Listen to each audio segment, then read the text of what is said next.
as he began moving about, he lost his footing, went under, and consequently drowned. He was startled awake from a deep sleep and thought it all rather strange. Henceforth, his body began growing stronger, as did his eyesight.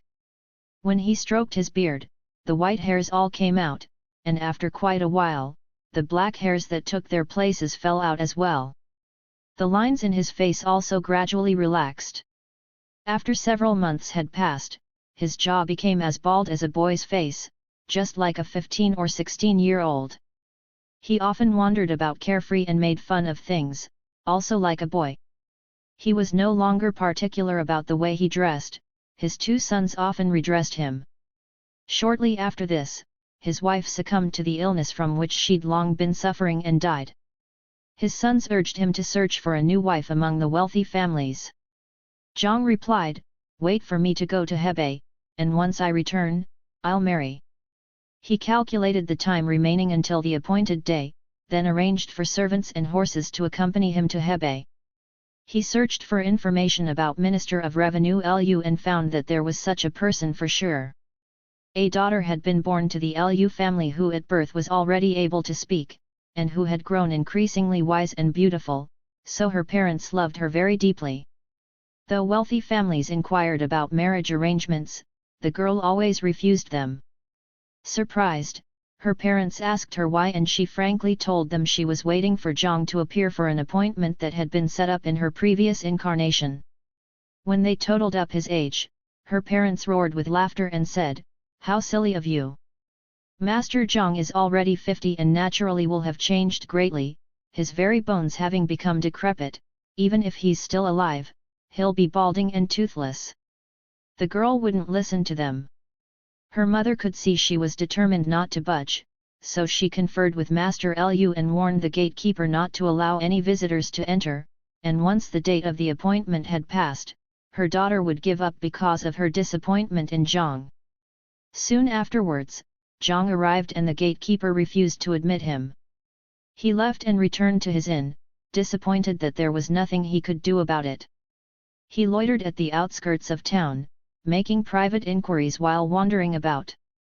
When the girl was told that Zhang had failed to keep his appointment, she cried and refused to eat.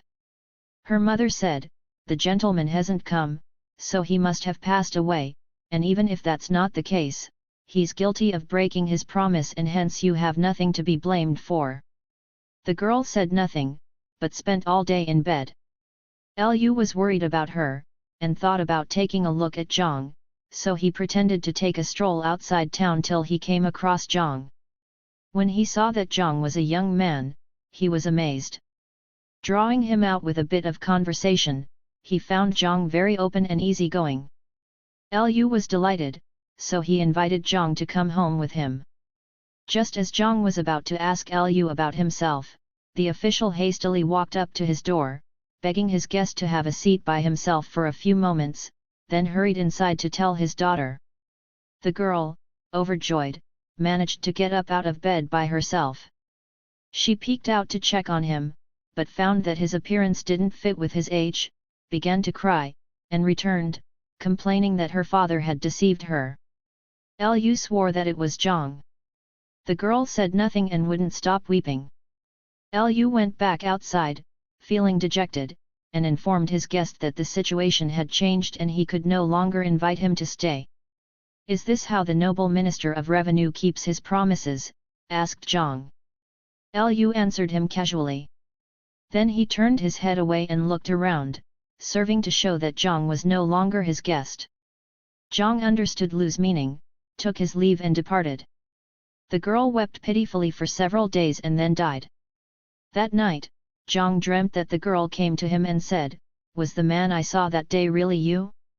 Your age and looks are strangely at odds, but if we'd seen each other, we'd have been inseparable. I was so distraught afterwards that I died. I must trouble you to go to our local ancestral temple to call my spirit back. If you can, you must save me now because if you delay, it'll be too late." He awakened immediately and rushed to the Lu family's gate, learning that their daughter had been dead for 2 days. Grief-stricken, Zhang proceeded to the room set up as a memorial for her. Then he described what he had dreamt to Lu. Lu followed his instructions, calling her spirit to come back from the temple and return home. He undid her burial clothes and began to massage her corpse, reciting blessings for her. Instantly he heard the sound of coughing come from her throat. Then he suddenly saw her mouth open and out came lumps of phlegm that were as cold as ice. He removed her to a bed and gradually she resumed breathing and could utter a few words. Master Lu was euphoric and solicitously led Zhang outside, where he put on a feast for him. As he pursued a detailed inquiry into Zhang's rank and background and learned that he was from an esteemed family, he grew even happier. Then they picked an auspicious day for the marriage ceremony. Zhang stayed there for half a month, then took his bride home. Lu accompanied them to their house, stayed with them for 6 months, and then left. Husband and wife lived together like young newlyweds, and people who didn't know them often mistook their sons and daughters-in-law for their parents-in-law. Master Lu died the next year. At that time, Lu's son, too young to defend himself, was ruined by a local despot, who reduced his family possessions to nothing. Zhang welcomed him into his own home and treated him as one of his own family members. 85. The Daoist priest. Scholar Han, who came from an affluent and influential family, loved to invite visitors to his home. In his village, there was a man named Su, who often came to drink at his place. Once, when they were having a dinner party together, a Daoist priest came to his gate, begging for alms. Han's servant tossed him some money and corn, but he wouldn't accept it, nor would he go away. The servant became angry and went back inside without turning back to look at him. Han heard a pounding at the door for some time, then asked who it was, and his servant described the situation. But before he'd finished explaining, the Daoist had actually entered, so Han invited him to have a seat. The Daoist just raised his hands to the host and guests casually, then sat down at once. Han briefly asked him about himself, and hence found out that the priest was living east of the village in an abandoned temple. "I wasn't informed that you had settled into that temple," said Han. "I've been quite remiss in a host's courtesy." The Daoist replied, "I'm a rough country fellow just recently arrived. I haven't made friends here. I heard that you were a generous scholar, and I would greatly like to ask you for a drink." Han ordered a cup to be brought for him. The Daoist proved able to drink a prodigious amount. Su looked at the priest's dirty, ragged clothes, became quite disdainful, and wasn't very courteous to him. Han also treated him as a common traveler. The Daoist drained more than 20 cups of wine, then took his leave and went on his way. From then on, any time Han gave a dinner party, the Daoist was sure to show up, eating when he saw food and drinking when he found wine, while Han, meanwhile, became rather vexed with his frequent presence. One time when they were drinking, Su mocked the priest by saying, "You're always ready to be the guest, so why don't you ever serve as the host once in a while?" The priest grinned and replied, "I'm just like you, a pair of shoulders holding up a mouth." Su, ashamed, found himself unable to reply. The Daoist remarked, "Nevertheless, I've been sincerely thinking about my gratitude to you for a long time, so I'll do my utmost to make it up to you with cups of my poor wine." He drank his fill, then declared, "At noon tomorrow, I hope you'll favor me with your company." The next day, Han and Su met and went to the temple together, doubtful that the Daoist would be able to entertain them. While they were on their way, the Daoist had stopped to wait for them, then they all chatted as they walked until they reached the temple gate. As they entered it, the courtyard appeared completely renovated, with tall, elegant pavilions now attached. Amazed, Han said, "It's been a long time since we came here. When was the construction done?" The priest replied, "The work was completed not long ago." He gestured for them to enter his room, where the furnishings were more magnificent than even an aristocratic family could afford. The two men were immediately awestruck. As soon as they were seated, they were brought wine and food by handsome 16-year-old boys wearing brocade clothing and red shoes. The wine and food were aromatic and delicious, abundantly and extravagantly prepared. When the meal was over, additional desserts were brought in.